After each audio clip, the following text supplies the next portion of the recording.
Hello, welcome back to my channel. So today we are going to be discussing my 2025 design predictions. These are things that I have seen clients requesting for more often, other interior designers incorporating, homeowners including in their homes. These are things that I've seen on the uprise and what I believe will be used way more in people's living and working spaces, not just for 2025, but in the years to come. So if you're thinking about redesigning your home in 2025, I need you to stop, pause, hands up, and definitely watch this video because these trends are what I'm seeing are gonna take over. So from very rich and immersive color palettes to dreamlike, whimsical elements, these are the 5 interior design predictions that you absolutely need to know. So my first design prediction is material drenching and double drenching. Now, material drenching is when a lot of designers paint their ceilings or their walls the exact same material or color hue. So this could be anything from using micro cement for your ceiling and wall.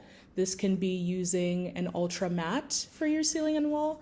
This can be using plaster for your ceiling and wall. This rise in designers double drenching, it creates a cohesive look and makes the room have more of a unified, lifted look altogether. And this is a great baseline for putting your furniture and your accessories in afterwards. So when you layer a single color or single material all through your ceiling and walls, it really creates a cohesive, put together look and makes your space feel very high end. So when you're material drenching or double drenching, you can use materials like terracotta, you can use colors like sage green, or you can even use velvet textures as well.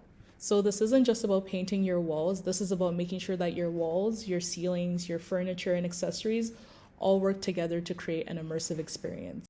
So my design prediction number 2 is spa-inspired bathrooms. I feel like for any introvert, person that loves staying at home, or even people that just home is your sanctuary, people are really turning to their bathrooms to provide that sense of peace, tranquility, and calmness. So bathrooms are now becoming more like sanctuaries with the use of more organic materials, softer linens, and more wellness-focused designs. So think of oversized rain shower heads, think of bamboo accent, think of really soft, ambient, layered lighting. Your bathroom should feel like a luxury spa. Period. So my design prediction number 3 is archaic modernity and the rise of transitional design. Transitional design is the bridge between traditional design and some modernity, and I'm seeing a lot of designers and homeowners incorporate more of this in their homes. So I'm seeing a lot of the fusion of ancient styles and historical practices being bridged with a lot of modern trends, embracing the contemporary aspect while honoring some of those historical styles as well. So for example, my favorite is, if you see any project of mine, you'll know that I'm definitely going to be using some cornice, some wall molding, and no matter how modern or minimalist the design looks at the end, some of these elements from traditional eras are always going to be incorporated. So for other designers or homeowners, think of them using classic columns or arches in an open concept living space. That's archaic modernity. That's the use of transitional design. My design prediction number 4, this one is a mouthful, but Dali-like surrealism. So Salvador Dali was an artist and he was known to be one of the founders or pioneers of the Surrealist movement back in, I believe it was the 1920s. I'll have to fact check that. When did Surrealism start? Okay, I was right, yes. So the Surrealist movement began in 1917, but it was officially established in 1924. So Salvador Dali was known to paint about his dreams and nightmares, and Surrealism was known for people who wanted to really tap into the unconscious parts of the mind, parts that people felt were being hidden, almost people's true natures or their subconscious mind. Surrealism has very dreamlike, whimsical elements. Think of your favorite Disney movie like Alice in Wonderland are making their ways more into interiors. So with Dali-like surrealism, you can think of more wavy, organic shapes, or even a mirror that looks like it belongs in a dreamscape. And last but certainly not least, there is a huge rise and movement for sensory minimalist interiors. So my design prediction is that minimalism is no longer about emptiness, coldness, forcing the less is more.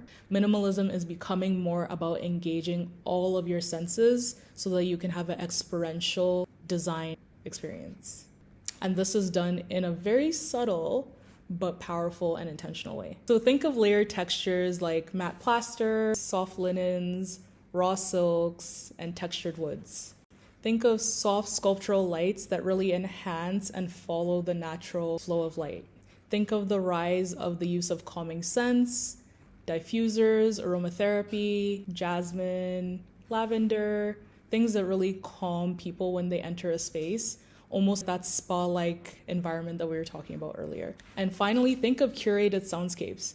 Me personally, I love to have jazz music, piano, naturescapes playing in the background whenever I'm working or just at home. These are also elements that really are incorporated into this sensory minimalism that enhance the experience. So you see a lot of designers using more built-in speakers or even sound systems and playlists that are matching different themes of the day. You can have more upbeat and lively music from waking up until about lunchtime.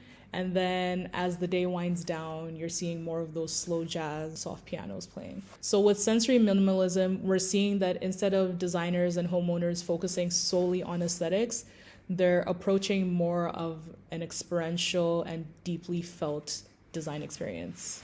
All right, guys, so those were my 5 design predictions. Part 2 is gonna be coming out as well. Make sure you're subscribed for that. And let me know in the comments, which one's your favorite? Which one are you using in your next project? Which one do you think you can implement today? And yeah, I'll see you guys soon.